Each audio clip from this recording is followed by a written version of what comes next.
किसी के जैसा बनना, ये प्रकृति में ये व्यवस्था नहीं है, ये नियम नहीं है। क्योंकि प्रकृति में सभी चीज़ें एक नियम द्वारा संचालित हैं और इस प्रकृति में सारा कुछ नियम के तहत हो रहा है। अगर हम हवाई जहाज़ को आसमान में उड़ा पाए 10 किलोमीटर ऊंचाई पर माइनस टेम्परेचर में भी हम यात्रा कर पा रहे हैं, तो ये भी किसी नियम के तहत ही हो पा रहा है। अगर हम समुद्र में बड़ी बड़ी जहाज़ें 10 मंजिला 20 मंजिला 2000 4000 लोग सफ़र कर पा रहे हैं किसी 5 स्टार होटल की तरह, तो ये भी प्रकृति में नियम है, इसीलिए ऐसा हो पा रहा है। तो प्रकृति के नियम के खिलाफ हम कुछ भी नहीं कर पाते। अगर प्रकृति में नियम नहीं होता तो हम पेट्रोल को डाल के गाड़ी में और हम आज यात्रा नहीं कर पाते। तो ये सारा कुछ नियम के तहत हो रहा है। इसी तरह से मानव होना हमारे लिए सौभाग्य का विषय है और मानव के अंदर कल्पनाशीलता और कर्मशीलता 2 चीज़ें ऐसी हैं जो हमें बाकी जानवरों से, बाकी पशु पक्षियों से अलग बनाती हैं। और कौतूहल और जिज्ञासा से हम आज यहाँ तक पहुँचे हैं, नए नए आविष्कार, नए नए खोज कर रहे हैं।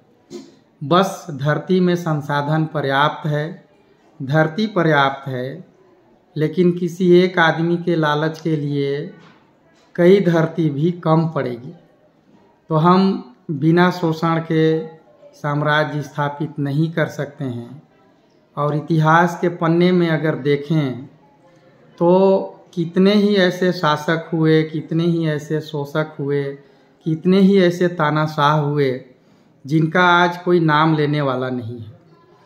तो हम कई पीढ़ियों के बारे में परेशान न होकर अपना जो जीवन है इसको इस प्रकृति के साथ कैसे स्थापित कर पा रहे हैं, इसकी तरफ ध्यान देने की ज़रूरत है।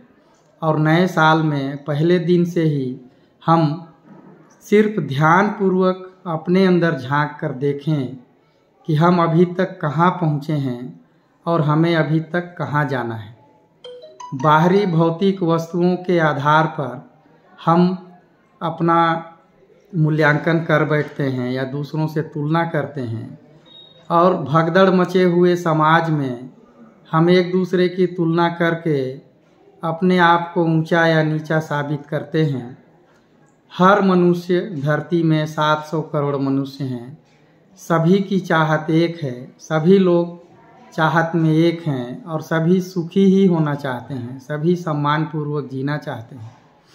तो सम्मान हमें कैसे मिले, इसका बहुत सुंदर सा, सिंपल सा, साधारण सा ये उदाहरण ये है कि जिसकी जैसी पहचान होगी उसको उतना सम्मान मिलेगा। जिस तरह से कुर्सी को हम उसमें बैठ के उसको सम्मान देते हैं, पंखे को स्विच ऑन करके और चला के उसके हवा के रूप में हम उसका सम्मान करते हैं। जिस दिन पंखा हवा देना बंद कर दे उसको हम सम्मान नहीं देंगे। जिस दिन जिस कुर्सी में कील निकल आए, कांटे हो जाए, उसमें बैठें और पीछे हमारा छेद हो जाए और हम रक्त रंजित हो जाए, तो हम उसको बैठकर उस कुर्सी का सम्मान नहीं कर सकते हैं, बल्कि उस कुर्सी का तिरस्कार ही करेंगे। उसी तरह से मनुष्य की भी बात करें तो मानव के अंदर अगर देने की प्रवृत्ति है, वो क्या दे पा रहा है, समय दे पा रहा है, कोई ज्ञान दे पा रहा है, अपना अनुभव बता पा रहा है या अपना धन दे पा रहा है। क्योंकि हमने जो भी समाज से लिया है अंततः समाज को ही वापस करना है, ये हमारी जिम्मेदारी है। कोई भी आदमी आज तक धरती में कुछ भी अपने साथ नहीं ले गया है, क्योंकि हम एक शरीर यात्रा में बहुत कुछ करने की चाहत लेकर आगे बढ़ते हैं और आखिर में करना क्या है ये हमें पता ही नहीं चलता। जैसे एक बहुत ही बड़े अमीर आदमी के साथ 3-4 बार मैं लंच डिनर में साथ रहा और 70 साल की उम्र के बाद तमाम शानो शौकत शोहरत पाने के बाद भारत से लेकर अमेरिका तक उन्होंने बहुत सारा हासिल किया।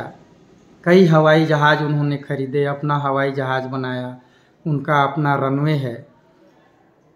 उसके बाद भी उन्होंने जब ये बात कही कि हम अमीर लोग जो हैं उनसे जो गरीब लोग हैं कोई भी काम हमसे पड़ता है तो वो हमसे ज़्यादा पैसा वसूल करते हैं। और मैं बोला अंकल ज़्यादा पैसा वसूल करते हैं, उनको लगता है आपके पास ज़्यादा पैसा है तो थोड़ा ज़्यादा दे देंगे। तो उन्होंने कहा नहीं, इससे इंसल्ट होती है कि सामने वाला हमको ठग रहा है। तो ये विचार अमीर और गरीब के बीच में दिखाई देता है। उन्होंने एक बात और कही कि सब कुछ तो कर लिया मैं, अब क्या करूं, मेरी समझ में नहीं आता। तो इन सब बातों से हम समझ पाते हैं कि वास्तव में आदमी चाहता कुछ है और करता कुछ है।